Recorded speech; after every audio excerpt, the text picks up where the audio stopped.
কাৰ্বি যুৱ ছাত্ৰ পৰিষদ KSC তথা KSYC যৌথভাৱে আমি আজি এই সংবাদ মেলখন আয়োজন কৰিছোঁ আৰু আমাৰ আহ্বানত আপোনালোকে অহাৰ বাবে আপোনালোকক অশেষ ধন্যবাদ জ্ঞাপন কৰিছোঁ।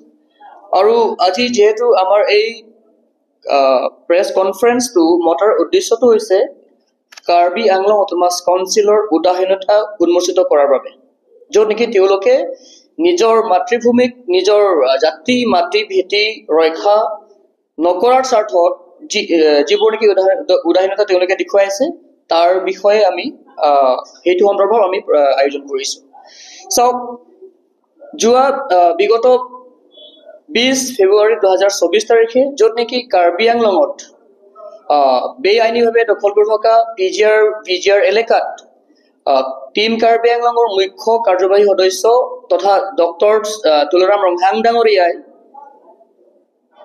সমগ্ৰ কাৰ্বি আংলঙৰ দল সংগঠনক মাতি আৰ্বৰেটাম ক্ৰাফ্ট চেণ্টাৰৰ এটা মিটিং আয়োজন কৰে।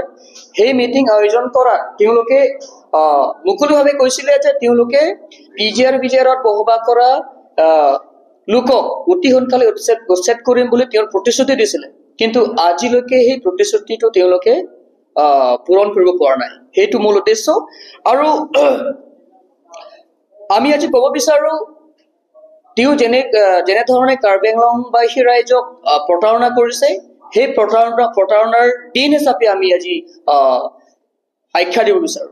কাৰণ তেওঁলোকে টিম কাৰ্বি আংলঙে কাৰ্বি আংলঙৰ ৰাইজক প্ৰতাৰণা কৰিছে, উচ্ছেদ অভিযান চলাম বুলি তেওঁলোকে যিটো প্ৰতিশ্ৰুতি দিছিলে, আজি এবছৰ পাৰ হওঁ অৱস্থাত আজি 20 তাৰিখ এবছৰ হ'ল, কিন্তু আজিলৈকে তেওঁলোকে কোনো ধৰণৰ ব্যৱস্থা গ্ৰহণ কৰা নাই। অন্যথা য'ত নেকি বেআইনীভাৱে তেওঁলোকে থকাসকলক তেওঁলোকে অন্যথা ঘৰ বনাবলৈ তেওঁলোকে সহায় কৰি আছে।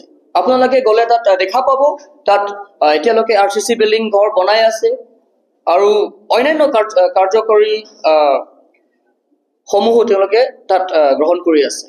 বিশেষকে কাৰ্বি আংলং অটোনমাস কাউন্সিলক আমি ক'ব বিচাৰো, যদিহে উচ্ছেদ অভিযান কৰা যদি পলম হয় তেনেহলে আপোনালোকে তাত কিছু কৰিব পৰা কাৰ্যবিলাক আছে, য'ত নেকি তাত যিবিলাক বেআইনীভাৱে দখল কৰি থকা ব্যৱসায় কৰি আছে তেওঁলোকৰ ব্যৱসায়টো বন্ধ কৰক, ট্ৰেড লাইচেন্স তেওঁলোকে কৰ্তন কৰক, আৰু য'ত নেকি তেওঁলোকে খেতি মাটি কৰি আছে সেইবিলাক মাটি তেওঁলোকে চিজ কৰক। সেই সকলোবিলাক কাম কাজ আজিলৈকে তেওঁলোকে সম্পন্ন কৰা নাই। আৰু উচ্ছেদ অভিযান কৰাৰ কাৰ্যটো এইটো বাদাই দিয়ক, তেওঁলোকে এই সমূহ কাৰ্য আজিলৈকে তেওঁলোকে কৰিব পৰা নাই। গতিকে এইটো কাৰ্বি আংলং বাসী ৰাইজক এটা বিশেষ ডাঙৰ এটা প্ৰতাৰণা কৰিছে তেওঁলোকে।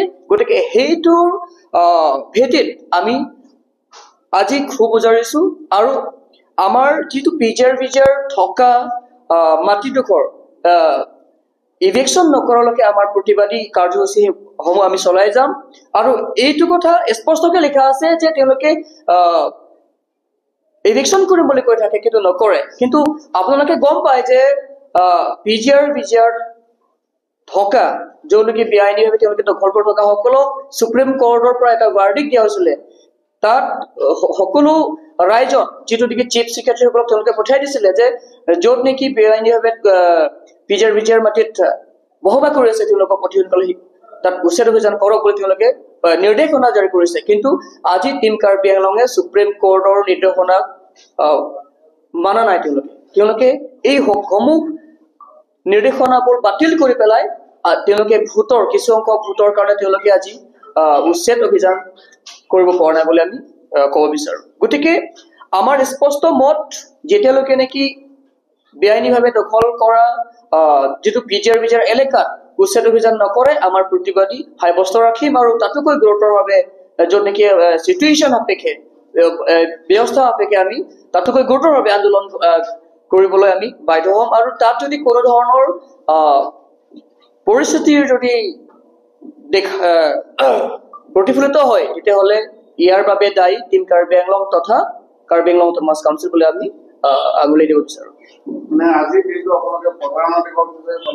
হয়, আজি বিশেষকৈ আজি প্ৰতাৰণা দিন বুলি আমি আখ্যা দিছো। কাৰণ আজিৰ দিনটোতে CMৰ নিজ মুখেৰে তেওঁলোকে উচ্ছেদ কৰিম বুলি এই এষাৰ কথাটো তেওঁলোকে উলিয়াইছিল ৰাইজক। গতিকে আজি প্ৰতাৰণা দিন। এই গণতান্ত্ৰিক আন্দোলনৰ সমান্তৰালকৈ কিবা আইনী যুঁজ আপোনালোকে কৰিব লাগিব? কি ক'লে? গণতান্ত্ৰিক আন্দোলনৰ সমান্তৰালকৈ কিবা আইনী যুঁজ কৰিব লাগিব? হয়, সেইটো আমি চলাই যাম, যিমান পাৰো আমি চলাই যাম।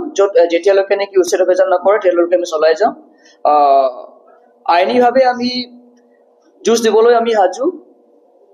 গতিকে এটা কথাটো হ'ল আমাৰ দেশটো এখন গণতান্ত্ৰিক গণতান্ত্ৰিক দেশ।